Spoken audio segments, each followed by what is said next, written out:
Salutations! Welcome back to Colin's Last Stand, right here on YouTube. My name is Colin Moriarty. I thank you for being here with me today. I hope you guys are doing well. Oh, Lola's walking around looking for something. Lola. Hey. Come here.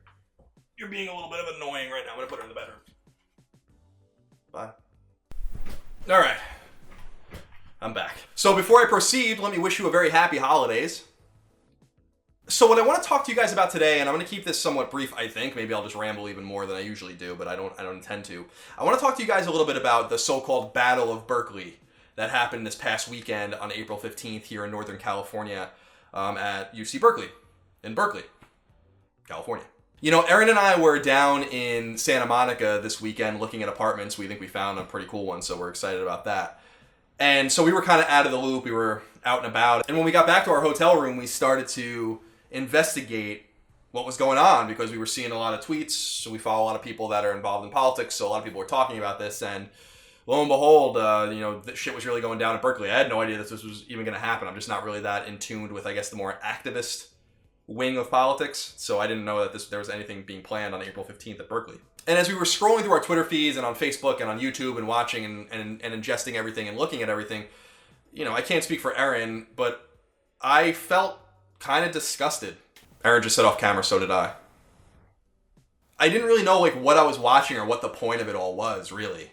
Ostensibly, this was to protect free speech, and it was the anti-fascists. Is it Antifa or Antifa? I don't really know how to say it. I've never heard it said aloud. You know, the masked cowards that live with their parents versus, I guess, Trump supporters, but really Trump supporters that seem to be aligning themselves with some pretty shitty people as well. And what happened, what I saw play out on these videos I was watching on YouTube and from journalists that were there on the scene, and obviously people kind of relaying word from the scene of the crime, as it were, I was just watching violence unfold, and I didn't really understand to what end. Why was this happening? As I've said in the past, I'm not a pacifist by any stretch of the imagination. I just think that violence has a very specific place in politics, a very specific place in the history of politics, and it being effective only happens in very specific ways. In fact, it's usually not effective. Usually when you're using force to shove something down someone's throat or you're using force to make a point, you're usually, not always, but usually in the wrong. And I found it so ironic that this battle of free speech that we've been combating for years now, I've been a participant in this battle for a very long time, has devolved into this nonsense. And I just didn't like seeing it. It made my stomach drop when I was watching these scenes of people getting punched in the face, of blood, there's explosions and there's smoke. The fucking cops are just standing there watching this happen.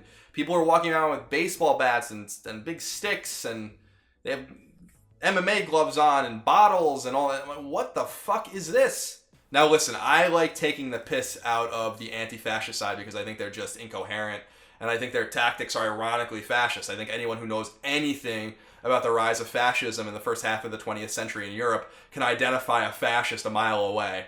And those motherfuckers act like brown shirts. They act like the SA, walking around bruising and beating people that say things they don't like. That is literally what the Nazi SA would do in the 1920s. Literally. But just because they're bad and they're clowns, and let's be clear, the anti-fascists are fucking clowns. Just clowns. Acting clownishly. Wearing clown shoes. That doesn't mean that the other side is necessarily any better. Because the other side not only succumbed to the plight of violence for violence sake, because it didn't achieve anything. That violence didn't actually move the needle or affect any change at all. But the other side is aligning itself with some really terrible people and some really terrible ideas simply to win in the moment. But their tactics don't necessarily allow us to win the war. And the war that matters here, and the battles that we're fighting, revolve around the freedom of expression and the freedom of speech and the freedom of having ideas and free thought and assembly and association. These are really important rights that we're trying to protect and that we're trying to stand staunchly in defense of. And the second you succumb to violence and the second you start using the tactics that the other side uses, you too lose.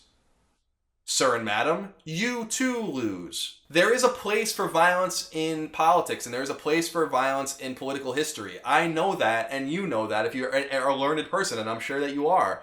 Violence has affected change. Violence affected change in the American Revolution. Violence freed the slaves. And slavery itself was a very violent institution. But remember, too, that peaceful assembly and patience also solves problems, especially problems that are not as major as separating from another country, or in the case of the American Revolution and Empire, or not nearly as existential for millions of people as the Civil War was. This is a battle of ideas, and it's going to take time. You're not going to win immediately. You're not going to win the hearts and minds of people by bashing people in the face in the street. I think that on both sides, there are probably authentically good people. In fact, I know there are. There has to be. I mean, there's no doubt about that. But on one side, you have the anti-fascists aligning themselves with a very anti-intellectual, hammer and sickle wielding nonsense, right? That doesn't make any sense. Their tactics don't make any sense. What they're saying doesn't make any sense. And no one takes them seriously. I don't think almost anyone takes them seriously. But on the other side, you have a reactionary sort of politic going on right now that is not going to be effective in achieving the change that so many of us want. You can't outrun the irony that you're fighting for the freedom to say something by using your fists. It doesn't make sense. It doesn't add up. And you can't also escape that a lot of those good people on what's called the right side, the right wing, the Trump side, they're aligning themselves with some really fucking shitty figures. And there are some good people in there too. I have no problem with a lot of the people in there, but one character that came to my attention that I had never heard of before until April 15th was this guy named Nathan Damigo, or Damigo. I'm not quite sure how to say his name. I've never heard it said. This guy is a white supremacist or a white separatist, a white nationalist that punched a woman in the face, and that's neither here nor there. There are conflicting rumors that I don't really know what's going on with that woman. It looked like she might have had wine bottles. She might have been fighting herself, and certainly she wrote on Twitter how she was going for people's scalps, which frankly is cultural appropriation, man. But I'm not here to talk about that. That's for a different level of discourse that I'm not really interested in having, frankly. But what I want to talk about is that this guy is becoming somewhat of a hero, a cult favorite amongst some folks on that side. But why do you want to ally yourself with someone who is overtly racist? How does that affect change? How does that help your cause? It doesn't. It doesn't affect change. It doesn't help your cause any more than allying yourself with Richard Spencer does. Now listen, I understand that the liberal, biased media, the mainstream media that told Trump voters how stupid they were and told Trump voters how they had no chance and all this kind of stuff, I know that they are trying very hard to intimately tie these figures closely together to everyone. And I get that. But understand that you're contributing to this if you take part in that particular act of violence and don't separate yourself from some of the participants, and instead send around memes of them punching people in the face, and send around their website, which is called, this guy's website, let me look here on my computer, it's called Identity Europa. It's a white separatist website. It's a white nationalist website. Guys, you can't fight fire with fire. We are talking on one side, on the anti-fascist or the far regressive liberal side, that they're playing the identity politic game that we do not like. I don't like it. I don't like being told that because I'm a white straight man that I have nothing of value to say, that my experiences aren't important, that I'm somehow contributing to everyone else's hardships. I've not hurt anyone. I don't even have a ticket to my name. But if you take what they are talking about, the oppression Olympics, regressive politics, all the nonsense that the anti-fascists and the far regressive left like to talk about as they act more and more cartoonish as the days go on. If you just flip that coin around, what you have is something like Identity Europa. You don't want to flip this coin, guys. You want to just take the coin and just fucking hurl it as far away as you can from yourself. Because both ideas on that coin, both sides of that coin, destructive, and don't get us to the point we want to get to. And that's what I'm so disappointed about with this particular movement, is not only the violence in the streets that I was seeing that again made my stomach drop, that made me so uncomfortable seeing, because this is the United States. We don't do this here. We don't act like this. We shouldn't act like this in civilized societies. We shouldn't act this way when we're not even a fraction of the way towards where violence might be necessary. We're not even remotely in that situation, which is what makes the anti-fascist side so fucking stupid. And that they sound so alarmist. They sound so detached from reality, because they are. So let them squabble and fight. What should have happened, instead of trying to take ground from each other like it's the fucking Battle of the Bulge, is maybe someone should have just, you just stand there, you chant, you have your signs, you get some media attention, and you affect change. Because I'm telling you right now, Mr. and Mrs. Smith sitting on their couch in Louisville, Kentucky one night, watching the local news, They might have Republican sympathies and conservative sympathies, but what they saw play out at Berkeley is not going to appeal to them. It's not going to appeal to a lot of people. It certainly doesn't appeal to me. And it doesn't appeal to the large swath of people in the middle that don't think that this is the answer and really look down on both sides like they were acting stupid and childish and ignorant and even arrogant to think that that kind of stuff can affect change. And I'm going to take it a step further and say that there's no arrogance involved, because I don't even think anything was happening that day to affect change. And if there's nothing being done to affect change, then what is the point of assembling?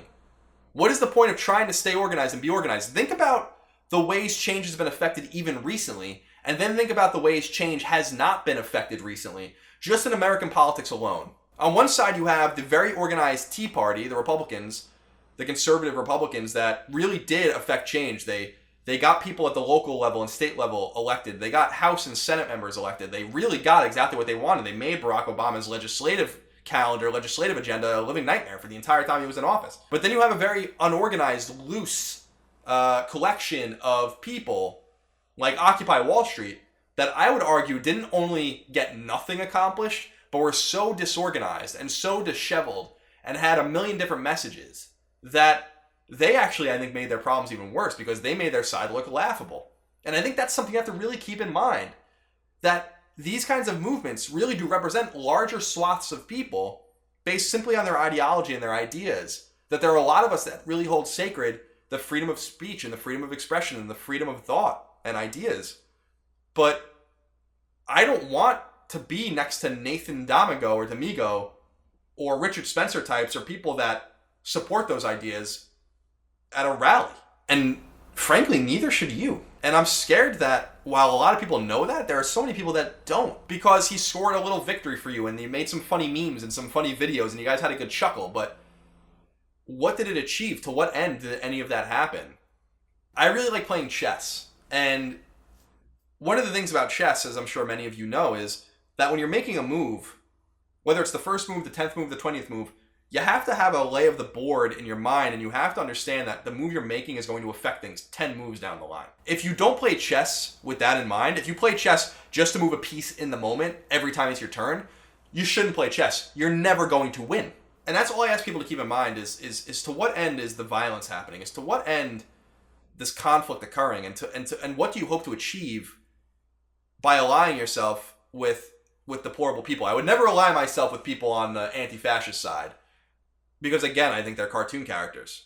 But I would never ally myself with white nationalists or white supremacists or white separatists simply because they spoke a little piece of my language. And by that I mean maybe they're a Trump supporter and I'm a Trump supporter, or maybe they are protectionist and I'm a protectionist, whatever the case might be for you. At some point you have to draw the line and you have to wonder why. Why is this happening? And I just don't believe that violence like that is ever the answer. I don't think that we are nearly to the point of needing to express ourselves in that way. And I would encourage you to look at something like the Civil Rights Movement, Martin Luther King Jr. and the people that just did sit-ins and dealt with a lot of abuse, a lot of physical abuse, shit, frankly, far in excess to many magnitudes in what's going on today, right now. People, both white and black, that were at sit-ins in Mississippi and Alabama and Louisiana, people were fucking killed doing that kind of stuff. People were beaten up, bruised, dogs were sicked on them, they were sprayed with fire hoses, terrible things happened to them, but they remained nonviolent, and it worked. Because you have to get people on your side, you have to get sympathy. You have to get people to listen to you, and they're not going to listen to these. They're not going to listen to your fists. They're especially not going to listen to my little girl arms swinging my little girl fists around. Fighting fire with fire doesn't always work. And you have to remember that we often castigate the regressive left for their identity politics, and you're fighting their identity politics with people that want to fight with identity politics. It doesn't make sense. They don't negate each other. They make the problems worse. And this is what I fear. I feel like there's too many egos involved and there's too much immediacy in the fight. And that's a huge problem because it becomes about people and not ideas. And likewise, it becomes about the immediacy of the moment. It becomes about the funny meme, getting the video out, being on the podcast and winning in that moment and making yourself feel good for a few days. But when it's all done and gone and the internet has moved on, as the internet has moved on a million times even since the Battle of Berkeley, the so-called Battle of Berkeley began, what do you have to show for it? Because to me, the battle lines are exactly the same as they were before that happened. They were exactly the same as before even Violence broke out at the Milo thing at Berkeley some months ago. And again, I'm not excusing the other side. I'm not excusing really either side. I guess what I'm saying is both sides can be a lot better. And yes, I know that the mainstream media is responsible for a lot of this, and I understand that there's inherent biases in academia that cancel the likes of Milo Yiannopoulos' speech, and they cancel David Horowitz at Berkeley, and they cancel Ann Coulter at Berkeley. We have to keep fighting them with ideas. We have to make people understand and listen why this is bad, why this is happening, and how we can combat it. That stifling ideas and stifling freedom of speech isn't the idea. That we have to protect a person's right to say things that we don't like to hear, because that's the only reason freedom of speech even exists to begin with. Freedom of speech is not necessary, as the old saying goes, to protect polite speech. That's not the point. The point is that you should be able to say incendiary, inflammatory things. You should have radical ideas. You should be allowed to think whatever you want, as long as you're not directly hurting anyone or not calling for violence directly. I've often used the example of how, I think the Confederate flag is a flag of traitors. I don't think it represents the South. I think the South is a great place in the United States. I think the Southern people are a kind, humble, generous people. In my experience, I've had great experiences in the South. I love going down there. And I think that flag belies their actual heritage and makes it seem like they're still Confederates in a way when they're not. But God damn it, I will protect a person's right to fly that flag even if I think it's in bad taste. I don't like it. I don't want to see it. I don't think it's right. But you have every right to fly it, and I'm not going to walk on your property and rip it out of your hands. I'm not going to tear it off your body if you're wearing it as a shirt or a flag at a protest or an assembly of people. I'm not going to do that to you, because that's sacred stuff. Not the flag, but your freedom to express yourself. But we don't express ourselves with ease. We don't use the tactics of Nazi S.A. Brown shirts in the 1920s in the Weimar Republic. We don't do that in the United States, and we don't ally ourselves with people on a personal level to achieve ends for political reasoning. And this conflicts a lot with what I was saying in my video about the political compass, where I was talking about the enemy of my enemy is my friend, and in grand ways and big ways, I think that that's true in geopolitical ways. The example I use is that the Soviets were our friends when we were fighting the Nazis because they were a common enemy. But that was a real fucking fight, guys. That was a real war. This isn't the comic book Captain America shit that the anti-fascists use about punching Nazis and all that kind of stuff. We were really fighting actual real Nazis. And we have to kind of rein this idea in that we are willing to win a victory with people that might be unsavory or might actually drag us in a different direction than we're trying to go, simply to get the other side, simply to snuff out the other side. It's not effective. It's not going to work. And I think above all else, we have to remain focused on ideas, on big ideas, and on affecting change by winning the hearts and minds of people, by being loud and being proud at these protests, by standing our ground, and by protecting ourselves. We have every right to protect ourselves from violence. But what I was seeing on April 15th at Berkeley was not anyone protecting themselves. That was fucking guerrilla warfare in the streets, man. And it disgusted me. And I'm just being honest with you. I know some people are not going to like hearing that, but it's just fucking disgusting. The big mistake both extremes make is that if someone leans one way or the other, towards them or towards the other way, that they're with them all the way. And I think that's a huge mistake. The mistake is that the choice is binary. The choice is not binary. There is a third way forward. I dare to say there's even a fourth, a fifth, and a sixth way forward. But there certainly is a third way forward of disaffected people that are tired of this bullshit, that might not agree with each other in all ways, or even some ways, or even most ways, politically, but really do believe in decency and believe that we have the same common goals and that we can get rid of the extremes on both ends. And I've talked a lot about that. I don't want the 5% extreme on either side. And I really do believe at the end of the day that the Battle of Berkeley represents those extreme 5%. That there are 90% of us in the middle that look at that and shake our heads in disgust, and we might have alliances or we might have sympathies with some of the movement's causes, whether again, you're a Trump supporter, you supported Clinton, you supported Jill Stein, whatever it might be. But at the end of the day, that we believe that the person next to us deserves to be talked to like a human being and not fought on the streets with fists and bats and clubs. If we continue this, allowing this to happen, and we don't say anything about it, and violence continues, are we going to look back and wish that we did say something about it? Are we going to look back in a few years and realize that the goalposts are exactly in the same place that they are, the ball is in the exact same place on the field, and there has been no movement, but that maybe we wasted some downs in the process? I'm not willing to take that risk. And I think we have to call loud and clear that there is a new way forward, that violence is not the answer, that freedom of speech and freedom of expression and all that kind of stuff are ideas that are really worth dying for, but you don't have to fuel the fight in order to die for them. There are other ways to fight this battle. You can't fight the battle of ideas with your fists, guys. And yes, something has to be done about this biased media, this dying media. Something has to be done about these biased academic institutions like Berkeley that will cancel David Horowitz and cancel Ann Coulter and cancel Milo Yiannopoulos, but let anyone on the left speak. And they use violence as an excuse of happening, but they can't control their students. They can't control the people that are on their property. That's their fault. We have to hold these institutions accountable for that, because everyone should be heard in this battle. But let's keep it a battle of ideas and a battle of words, and let's not get it to a violent point. Let's not let egos take over this battle, and let's not let people make it about themselves. It's not about any of us. It's about the ideas. It's about the institution, the foundation of these freedoms of expression and speech and assembly and association and all those things that we hold so very dear in the United States and in the Western world. That's the foundation. That's what it's about. It's a million voices, not one voice. And again, resist this entire idea and this entire notion that you can put your lot in with bad people to get your ends, because it will come back to bite you in the ass. Inevitably, it's going to. And I'm just telling you, I'm warning you right now, you are free to associate with anyone you want, but you are also free to be judged for those associations.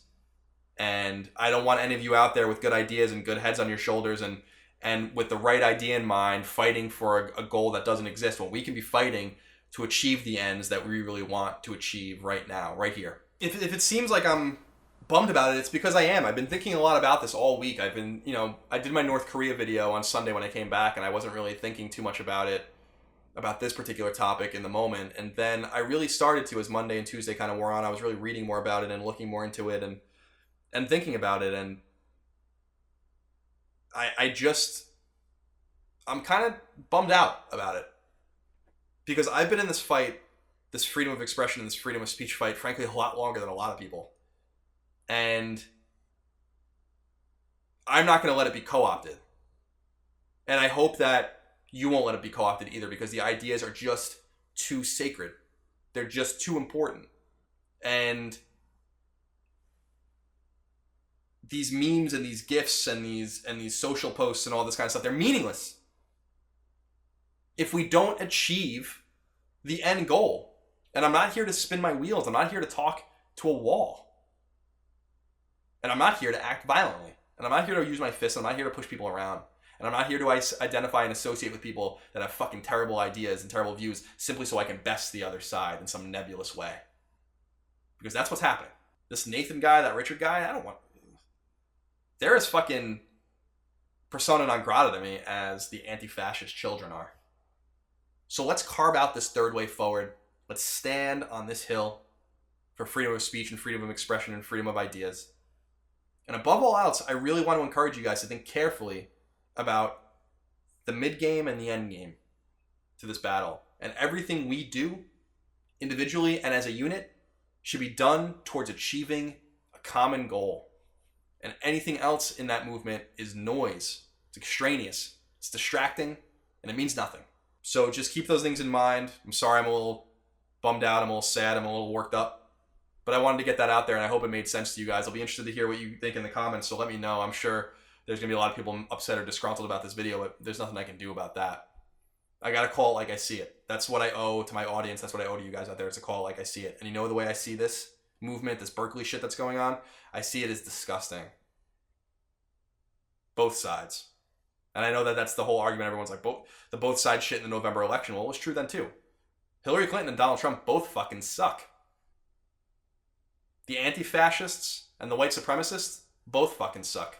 And let's work together. Let's hold hands and accomplish this battle of ideas. There's certainly a place to cut down your opponent. There's certainly a place to belittle your opponent.